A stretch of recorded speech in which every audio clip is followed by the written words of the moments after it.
রাজা মহারাজাদের গল্প কাহিনী আমরা ইতিহাসে অনেক পড়েছি, মুখস্থ করে নম্বরও নিয়ে এসেছি, কিন্তু আমরা কি জানি কাকে বলে রাজা, কাকে বলে মহারাজা, কাকেই বা বলে সম্রাট, কাকে বলবো নবাব, কাকে বলবো বাদশাহ, কাকে বলবো সুলতান?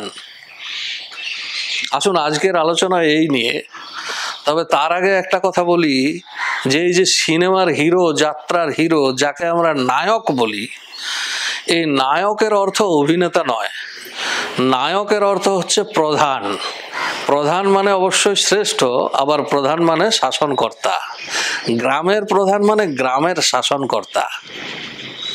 তো এরকম 10 গ্রামের শাসনকর্তাকে বলা হয় নায়ক। তো এখানে জেনে নি গ্রাম কাকে বলে। গ্রাম হচ্ছে এক ক্রোশ পরিমিত ভূমি, যেখানে বিভিন্ন বর্ণের মানুষের বাস এবং কোন রকম প্রজা নিপীড়ন না করে বার্ষিক 1000 রৌপ্য মুদ্রা কর আদায় করা যায়। এখানে শব্দের উপরে ধ্যান দিন, কোন রকম প্রজা নিপীড়ন না করে কর আদায়। শাস্ত্রে কর আদায়ের একটা অদ্ভুত পন্থা বলা আছে, যে মৌমাছি যেমন ফুল থেকে মকরন্দ আহরণ করে, রাজারা প্রজাদের কাছ থেকে সেই রূপভাবে কর আদায় করবেন যে প্রজারা বুঝতেই পারবে না। ফুল যেমন বুঝতে পারে না মৌমাছি কখন তার মধু নিয়ে গেছে। যাই হোক, ফিরে আসি আবার গ্রামে। তাহলে 1000 রৌপ্য মুদ্রা কর আদায় বার্ষিক এবং 1 ক্রোশ পরিমিত ভূমি, তাতে ব্রাহ্মণ আদি বিভিন্ন বর্ণের বাস, এইটি হচ্ছে গ্রামের সংজ্ঞা। এরকম 10টি গ্রামের অধিপতিকে বলে নায়ক। এরকম 100 গ্রামের অধিপতিকে বলে সামন্ত। তাহলে একজন সামন্তের বার্ষিক কর আদায় হচ্ছে 1 লক্ষ রৌপ্য মুদ্রা। তো আমরা আবার অনেক সময় বলে থাকি পল্লীগ্রাম। তো পল্লী কাকে বলে? আসলে পল্লীগ্রাম শব্দটা সঠিক নয়। পল্লী হচ্ছে গ্রামের অর্ধেক, বা অর্ধ গ্রাম হচ্ছে পল্লী। আবার পল্লীর অর্ধেক হচ্ছে কুম্ভ। তো যাই হোক, এই হলো গ্রামের সংজ্ঞা।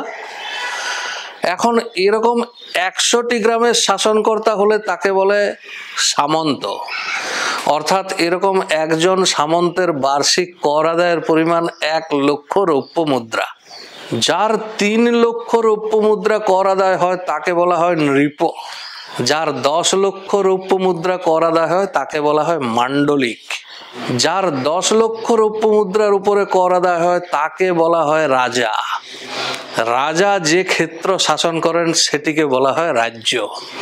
রাজাকে রাজনও বলা হয়। 50 লক্ষের উপরে যদি কর আদায় হয় তাহলে তাকে বলা হয় মহারাজা। যদি কর আদায়ের পরিমাণ হয় 50 লক্ষ থেকে 1 কোটি তাহলে তাকে বলে সরাট। আর যার কর আদায়ের পরিমাণ 10 কোটি রৌপ্য মুদ্রা তাকে বলা হয় সম্রাট। এই সম্রাট হচ্ছেন রাজাগণের শাসক। সম্রাটের অধীনে একাধিক রাজা রাজত্ব চালান। এই সম্রাটের কর্তব্য হচ্ছে রাজসূয় যজ্ঞ সম্পাদন করা। সম্রাট হতে গেলে তাকে রাজসূয় যজ্ঞ করতে হবে। আর এই রাজসূয় যজ্ঞের অর্থ হচ্ছে রাজারা তার বশ্যতা স্বীকার করবেন। যার কর আদায়ের পরিমাণ 10 কোটি রৌপ্য মুদ্রার অধিক তাকে বলা হয় বিরাট। আর রাজাগণের রাজা, সম্রাটের সম্রাট, সবচেয়ে বড় যে রাজপদ, তিনি হচ্ছেন চক্রবর্তী মহারাজা। মহাভারতে যুধিষ্ঠির হয়েছিলেন চক্রবর্তী মহারাজা। চক্রবর্তী মহারাজা হতে গেলে তাকে অশ্বমেধ যজ্ঞ করতে হয়। চক্রবর্তী মহারাজা তাকেই বলা হয় যে সমগ্র দ্বীপের অধীশ্বর হবেন। সমুদ্র থেকে সমুদ্র পর্যন্ত সমগ্র ভূমির অধীশ্বর যদি কেউ হন তাহলে তাকে বলা হয় চক্রবর্তী রাজা। পুরাকালে অশ্বমেধ যজ্ঞ করা হতো। অশ্বমেধ যজ্ঞের নিয়ম হচ্ছে একটি ঘোড়াকে মন্ত্রপুত করে ছেড়ে দেওয়া হতো।